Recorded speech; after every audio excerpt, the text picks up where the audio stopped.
آپ سلوک اس وقت تک ٹھیک نہیں جب تک آپ علم نہیں حاصل کریں گے. اس لیے اپنی بیٹیوں کے لیے علماء کا انتخاب کرو، اور جو تمہارے محلے کے اچھے پاکیزہ شریف نیک بچے ہوں ان کا انتخاب کرو. پیسہ دیکھ کر بچیوں کا ہاتھ کسی کے ہاتھ میں نہ دو. علم والے کے ہاتھ پر اگر تم یہ کام کرتے ہو، تقوی رکھنے والے کے ساتھ یہ کام کرتے ہو، اللہ تمہاری بیٹی کو بھی خوش رکھے گا، تمہیں بھی خوش رکھے گا. ورنہ پر ڈے یہ مصیبت ہے. علاقے میں کوئی پیر صاحب ہے، سب سے زیادہ تعویذ لینا کس بات کے لیے ہے؟ حضرت میری بیٹی خوش نہیں ہے. تو بیٹی کیوں خوش نہیں ہے؟ کہاں تم نے نکاح کیا ہے؟ کس کے ساتھ نکاح کیا ہے؟ کیا دیکھ کر کے نکاح کیا ہے؟ یہ تمہیں سمجھنا چاہیے. حضرت ایک بات مجھے یاد آئی، ایک مسجد میں اللہ والے تھے، وہ نماز پڑھاتے تھے، ان کا نام تھا حضرت عبداللہ. وہ اذان دیتے تھے. اس شہر کے قاضی نے ان کو دیکھا کہ یہ بڑا نیک اور اچھی طبیعت کا نوجوان ہے جو مسجد میں اذان دیتا ہے. شہر کا جج تھا، شہر کا قاضی تھا. دیکھا کہ مسجد میں اذان دیتا ہے، بڑا شریف بچہ ہے، نماز پڑھتا ہے، روزے بھی رکھتا ہے.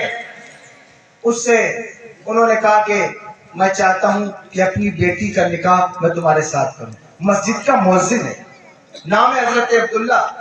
کہا میں چاہتا ہوں کہ اپنی بیٹی کا نکاح میں تمہارے ساتھ کروں. کہا حضور میرے پاس تو کوئی دولت نہیں، میرے پاس تو کوئی سرمایہ نہیں، میرے پاس تو کوئی جاگیر نہیں، آپ اپنی بیٹی کا ہاتھ مجھے دینا چاہتے ہیں. فرمایا کہ میں جائیداد اور دولت دیکھ کر شادی نہیں کرنا چاہتا، میں تو تیری شرافت دیکھ کر شادی کرنا چاہتا ہوں. اور شادی کر لی. شادی کرنے کے بعد لڑکی کی رخصتی ہو گئی. جب شب زفوف آئی، اس کے اگلے دن جب بیٹی واپس گھر لوٹی تو اس نے اپنی ماں سے یا گھر والوں سے شکایت کی کہ میرے شوہر نے تو میری طرف توجہ ہی نہ کی، میرے شوہر نے تو مجھ سے ملاقات ہی نہ کی. باپ کا دل دکھا، یہ میں نے کیا کر دیا، یہ کیا کر دیا. میں نے تو شریف دیکھ کر، عزت والا دیکھ کر، نیک دیکھ کر اپنی بیٹی کا رشتہ دیا، اور اب حالات یہ ہے. شہر کا جج تھا، شہر کے قاضی تھے، آئے اس مؤذن کے پاس، آ کر کہا کہ میں نے تمہیں اس لیے تو بیٹی نہ دی تھی کہ تم اس کے ساتھ ناانصافی کرو، میں نے اس لیے تو بیٹی نہ دی کہ تم اس کے ساتھ اس کی حق تلفی کرو. آخر یہ کیا بات ہے؟ کہنے لگے حضور میں 40 دن تک آپ کی بیٹی سے ملاقات نہیں کرنا چاہتا. توجہ. کہا 40 دن میں آپ کی بیٹی سے ملاقات نہیں کرنا چاہتا. کہا وہ کیوں؟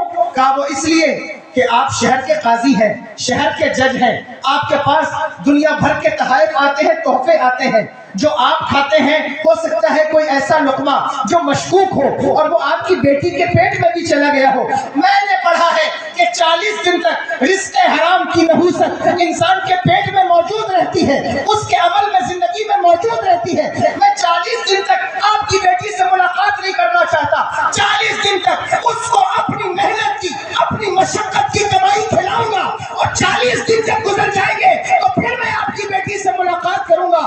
اللہ اکبر کبیرہ. 40 دن گزرنے کے بعد جس وقت وہ اپنی بیوی کے قریب ہوئے، اللہ اکبر، وہ حمل سے ہو گئی. ان کے پیٹ سے جو بچہ پیدا ہوا اس کا نام مبارک رکھا گیا. وہ مبارک کون؟ دنیا جسے حضرت عبداللہ ابن مبارک کے نام سے جانتی ہے. اللہ اکبر. جب یہ اہتمام کیا جاتا ہے تو بچے اس قسم کے پیدا ہوتے ہیں. آپ بتائیں کہ آپ اگر علم نہیں ہے، علم نہیں ہے، ہماری جو ماں بہنیں ہیں، بیٹیاں ہیں، وہ جس وقت حمل سے ہو جائیں ان کو کیا کرنا چاہیے؟ انہیں اس کا علم نہیں. ان کو کن چیزوں کی طرف رغبت رکھنا چاہیے؟ انہیں اس بات کا علم نہیں. اس لیے وہ اپنے پیٹ کے بچے کے ساتھ بھی سلوک اچھا نہیں کر پاتی. ایک عورت پریگننٹ ہے، حمل سے ہے، اور وہ جو ہے وہ ناچنے اور کودنے والوں کی ویڈیوز دیکھ رہی ہے. ایک عورت کے پیٹ میں ایک بچہ پرورش پا رہا ہے، اور وہ اس وقت جھوٹوں کو، زانیوں کو، مکاروں کو دیکھ رہی ہے. وہ ان کی تصویر دیکھ رہی ہے، ان کے بارے میں پڑھ رہی ہے، صبح شام گالیاں کھا رہی ہے، اس کو مارا جا رہا ہے. ڈاکٹروں سے پوچھو جتنے بچے مفلوج پیدا ہوتے، جی جتنے بچے جن کے ہاتھ پیر سلامت نہیں ہوتے، کوئی معاملہ پیش آ جاتا ہے، ڈاکٹروں سے پوچھو یہ کیوں پیدا ہوتے. ڈاکٹر کہتے ہیں اس میں 70% رول ہے جو ہے وہ عورتوں کو ٹارچر کرنے کا.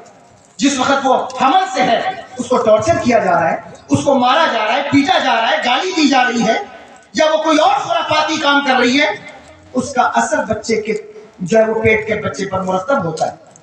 آپ اسرائیل جائیں, آپ کو پتہ چلے گا یہودیوں کے یہاں ان کی جب کوئی لیڈی حمل سے ہو تو وہ اس کو میتھمیٹکس کے کوشچن دیتے ہیں, اس کو وہ میتھ کے کوشچن دیتے ہیں کہ وہ اسے سالو کرے, اسے پزل دیا جاتا ہے. کیوں؟ کیونکہ ان کو پتہ ہے کہ جتنا زیادہ یہ دماغ کا استعمال کرے گی, جتنا زیادہ یہ دماغ خرچ کرے گی, اتنا ہی زیادہ اس کے بچے کا دماغ بڑھے گا.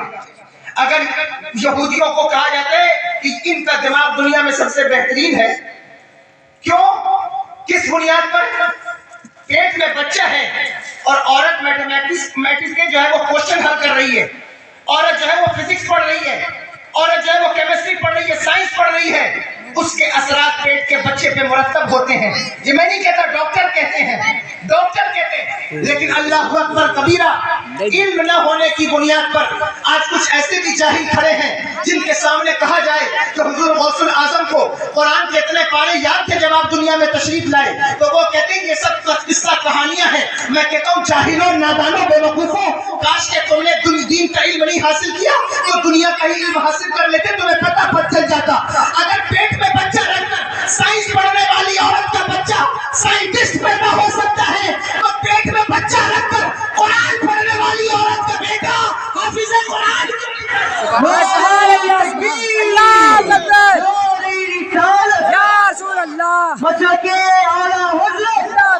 حضور سید عادل میاں صاحب قبلہ بچہ رکھ کر قرآن پڑھنے والی عورت کا بیٹا حافظ قرآن کیوں نہیں پیدا ہوگا؟